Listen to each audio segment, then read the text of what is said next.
Salam Indonesia, salam Nusantara, dari Sabang sampai Merauke, dari Miangas sampai Pulau Rote. Mantaplah iman kita, mantaplah kasih kita, mantaplah pengharapan kita. Tentunya dalam Yesus Kristus menjadi Tuhan dan Juru Selamat kita dan Juru Selamat dunia. Jangan katakan bahwa Yesus bukan Tuhan.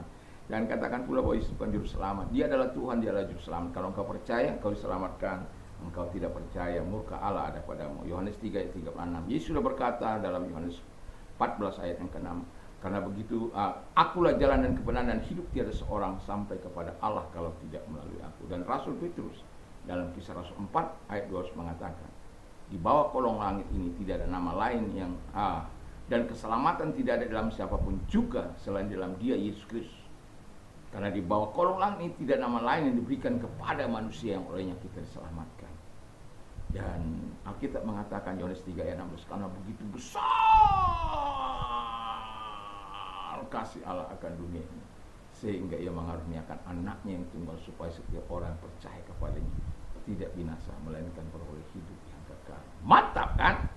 Dengan hati percaya engkau dibenarkan, dengan mulut mengaku engkau diselamatkan. Itu Rasul Paulus mengatakan dalam Roma 10 ayat yang ke-9 dan 10. Kiranya Tuhan Yesus memberkati kita dan kekuatan Tuhan, kekuatan firman, kekuatan Roh Kudus, kekuatan iman, kekuatan doa menyertai kita dalam perjalanan hidup. Selamat ini pagi, malam. Kiranya Tuhan Yesus memberkati kita. Sebelum kita istirahat, kiranya Tuhan berkati kita dengan hati untuk mendengarkan firman Allah. Puji nama Tuhan. Kita akan berdoa. Terima kasih Tuhan, kami mau hidup di dalam Tuhan, berkarib dengan dalam nama Yesus. Haleluya. Amin. Saya akan bacakan Yohanes 15 ayat 1 sampai dengan 8. Tetapi saya akan membacakan 1 sampai dengan 3 saja. Nanti bisa dalam pembacaan berikutnya. Akulah pokok anggur yang benar dan Bapakkulah pengusahanya. Setiap ranting padaku yang tidak berbuah dipotongnya, dan setiap ranting yang berbuah dibersihkannya, supaya ia lebih banyak berbuah. Kamu memang sudah bersih, kamu karena firman yang telah kukatakan kepadamu. 4, baiklah saya bacakan. Tinggal dalam aku dan aku dalam kamu, sama seperti ranting tidak dapat berbuah dari dirinya sendiri kalau ia tidak tinggal pada pokok anggur. Demikianlah juga kamu tidak berbuah jikalau kamu tidak tinggal dalam aku. 5, akulah pokok anggur dan kamulah ranting-rantingnya. Barang siapa tinggal dalam aku dan aku dalam dia, ia berbuah banyak, sebab di luar kamu tidak dapat berbuat apa-apa. 6, barang siapa tidak tinggal dalam aku, ia dibuang keluar seperti ranting dan menjadi kering, kemudian dikumpulkan orang, dicampakkan ke dalam api, lalu dibakar. Jikalau kamu tinggal dalam aku dan firmanku tinggal dalam kamu, mintalah apa saja yang kamu kehendaki dan kamu akan menerimanya. Dalam hal inilah Bapakku dipermuliakan, yaitu jika kamu berbuah banyak, dan dengan demikian kamu adalah murid-muridku. Haleluya. Tema kita adalah hidup di dalam Tuhan. Haleluya. Hidup di dalam Tuhan itu sangat indah. Hidup dalam Tuhan itu sangat menyenangkan. Ada persoalan? Iya. Ada masalah? Iya. Tapi hati kita lebih damai, lebih tekun, lebih rileks menghadapi situasi dan kesulitan kita. Kita bukan orang yang bersungut-sungut, kita bukan orang yang suka berbantah-bantah, kita bukan orang yang neka-neko, kita bukan orang yang suka membengkok-bengkokkan kebenaran, tapi kita adalah orang yang berjalan lurus. Karena apa? Kita di dalam Tuhan. Dan itu tidak bisa tidak, karena kalau kita betul-betul hidup dalam Tuhan, karakter Tuhan tidak ada dalam hidup kita, itu pembohongan. Dan itu sebabnya mengapa nama Yesus diaibkan, mengapa Yesus yang dahsyat, yang luar biasa, yang kuasanya mengubahkan kehidupan kita, yang mampu menolong kita, yang mampu menyucikan kita, diaibkan oleh karena ada orang-orang yang tidak merasakan dampak kehadiran kuasa Yesus, penebusan Yesus dalam hidupnya. Tapi saya mau katakan, hiduplah di dalam Tuhan. Orang yang hidup dalam Tuhan, dari ayat ini kita bisa, Allah harus menjadi penguasa hidupnya. Jadi Allah itu harus menjadi penguasa hidupnya. Dia yang harus memerintah. Makanya setiap pagi-pagi sekali saya sering mengatakan kepada Tuhan, ataupun di akhir malam, kami berdoa malam, kami setiap hari melakukan itu. Saya secara pribadi mengatakan kepada Tuhan, bahwa supaya engkau menjadi raja, mengintervensi kehidupan dalam hal sekecil apapun dalam pikiran saya, dalam hati saya. Saya tadi baca berita dengan istri saya di apa itu saya kurang tahu. Lalu saya melihat gambar-gambar.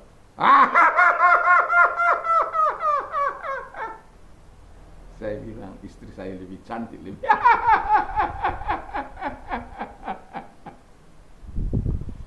Apalagi kita mau mendengarkan firman ini disuguhi pandangan-pandangan seperti ini. Kudus-kudus.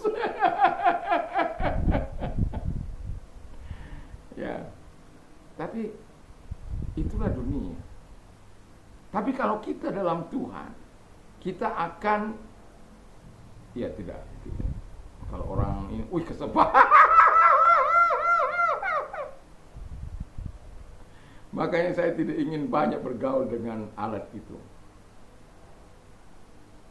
Ya, saya tidak ingin bergaul banyak dengan alat itu. Saya hanya bergaul kepada hal-hal yang penting, yang mungkin kasus-kasus ya sebagai bahan referensi saya melihat betapa jahatnya dunia ini, sebagaimana firman Allah yang digenapi gitu. Dan itu sebabnya dalam hidup kita, ketika kita hidup dalam Tuhan, Dia harus menjadi penguasa tunggal dalam hidup kita. Tidak ada kita di situ. Artinya seluruh kemauan kita, seluruh kehendak kita harus ada dalam terang firman Allah, harus ada dalam kehendaknya, harus ada dalam kemauannya, harus ada dalam rencananya, supaya apa? Kita bisa memuliakan Tuhan dalam hidup ini.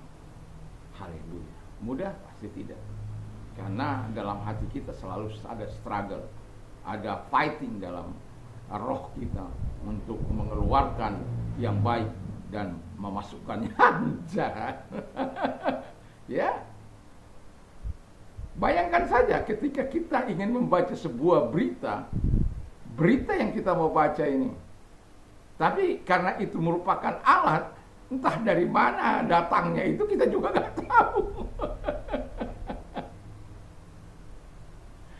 Ya. Dan itu sebabnya saya mau katakan kepada kita, kita sebagai orang percaya, biarlah dia menjadi penguasa tunggal kita.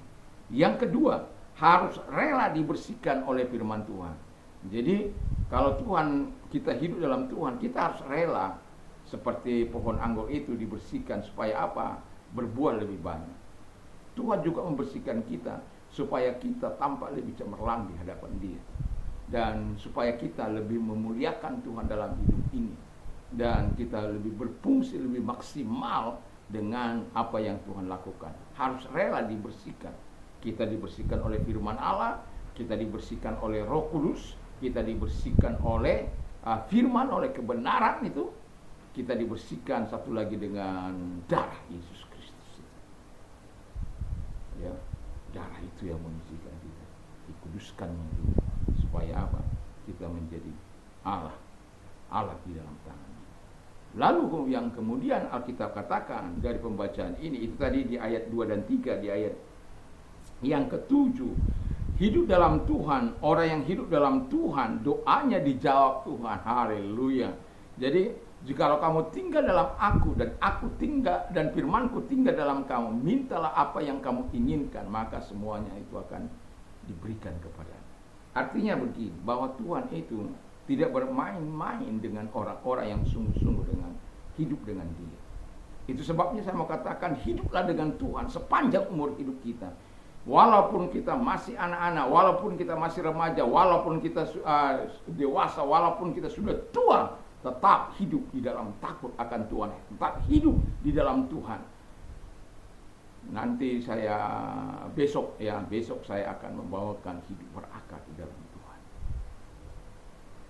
Jadi hidup di dalam Tuhan sebagaimana yang kita baca dalam Yohanes 15 ayat 1 sampai 8 ini, tentu akan membuat kita semakin bergairah. Tapi kenyataannya coba kita lihat dalam diri kita. Apakah iya Tuhan menjawab doa kita? Satu bukti. Ketika engkau sakit, kemana kau pergi terlebih dahulu? Padahal kadang-kala orang saya sudah lihat bahasa malaikat.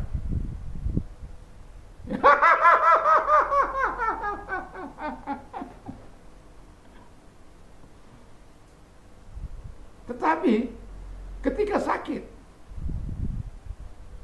apa yang kau lakukan? Apakah engkau berseru kepada Allah bahwa engkau sebagai warga negara surga punya hak untuk disembuhkan oleh Bapa di surga itu? Tabib di atas segala tabib, dokter di atas segala dokter. Apa iya kita meyakininya, kita mempercayainya dengan sungguh? Apa iya kita hidup dalam Dia? Siapa yang tahu? Hati kita, pikiran kita, motif kita dalam hidup ini. Dan saya mau katakan kepada kita, Allah telah berfirman untuk menjawab setiap doa-doa kita. Dan saya melihat segala kebaikan Tuhan. Saya bukan anti dokter, bukan. Tapi saya percaya kepada kuasanya. Dan itu telah saya buktikan 1 Maret 1987 sampai hari ini. Saya sudah pernah katakan 1 kali saya ke dokter ketika saya baru menikah, hanya untuk mencabut gigi. Ketika saya mau makan obat itu, seolah-olah Tuhan berkata pada saya, Roh Kudus itu mengingatkan saya, apakah kuasanya tidak sanggup, kuasaku tidak sanggup untuk menjamah engkau. Saya buang obat itu.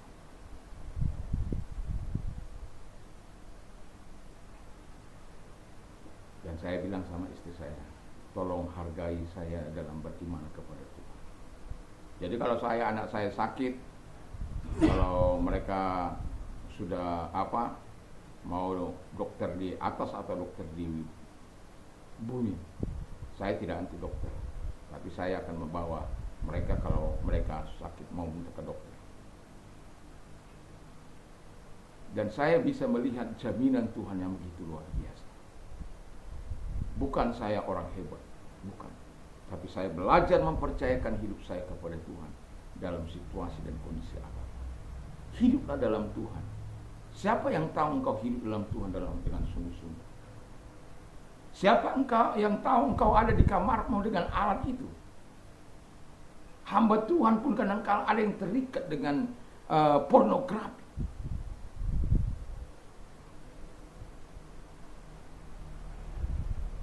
Anak-anak muda terikat dengan game dan lain sebagainya. Kalau main itu 24 jam bisa. Tapi coba datang kepada Tuhan, membaca firman Allah, memperkatakan firman Allah. Berapa lama engkau bisa mampu?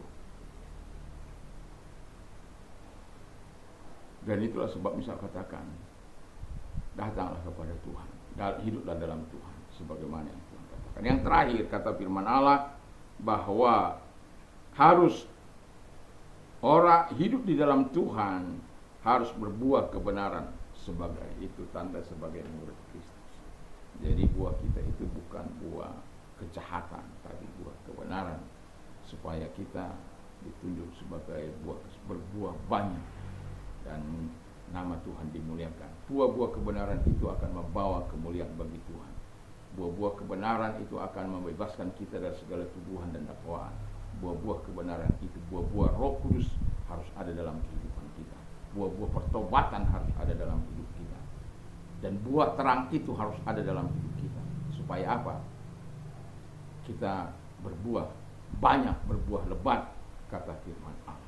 Dan itulah sebabnya saya tidak akan panjang lebarkan firman Allah, tetapi saya berharap kepada kita supaya kita betul-betul menyerahkan diri, menyerahkan hidup kepada Tuhan, dan hidup di dalam Tuhan sepanjang umur kita. Mari kita berdoa. Terima kasih kami mau hidup di dalam Tuhan selama kami hidup, Tuhan Bapa di surga. Tolong kami supaya kami semua berpikiran baik tentang hidup ini, hidup bersama dengan Tuhan, dan kami dapat aplikasikan seluruh kebenaran melalui perkataan kami, perbuatan kami, tindak tanduk kami. Terima kasih Bapak. Dan kami juga berdoa kepada mereka-mereka yang sakit, apapun sakit penyakit, perintahkan segala sakit penyakit dalam nama segala sakit penyakit yang mereka perintah keluar, dan oleh bilur daripada Tuhan Yesus engkau sembuh oleh kuasanya, engkau sembuh. dan engkau yang mengalami masalah dalam hidupmu, apapun itu, datanglah kepada Tuhan. Pahlawan-pahlawan iman kita bukan tanpa masalah dalam hidup mereka, tapi mereka bisa melewati karena mereka menyerahkan diri kepada Tuhan. Dan hal yang sama kita lakukan malam ini. Kalau engkau orangnya, mari kita berdoa bersama-sama, menyerahkan hidup bersama kepada Tuhan. Dalam nama Yesus, lihat tangan-tangan yang diangkat kepadamu Tuhan. Kami menyerahkan diri kami bersama kepadamu, karena engkau berkata, engkau yang akan memuaskan kami, engkau yang akan menolong kami, dan engkau yang akan menyatakan segala kekuatan. Dalam nama Yesus, engkau tolong setiap kami, engkau berkati setiap kami, engkau bela setiap kami, engkau berikan solusi bagi setiap kami, sehingga setiap kami memuliakan engkau. Terima kasih Bapa di surga, dalam nama Yesus. Haleluya. Amin. Kiranya Tuhan Yesus memberkati kita malam ini. Dan kalau kita mau istirahat, biarlah kita beristirahat. Dan jangan lupa untuk membaca firman Allah dan memperkatakan firman Allah di dalam hidup kita. Mungkin memang letih, tapi saya mau katakan kepada kita, itu akan membawa kedamaian dalam tidur, kesukacitaan dalam tidur, sehingga engkau tidak bermimpi yang buruk, tapi kalau Tuhan izinkan kau bermimpi yang indah. Haleluya, mantap. Dan Tuhan Yesus kiranya memberkati kita. Mantap, mantap, mantap.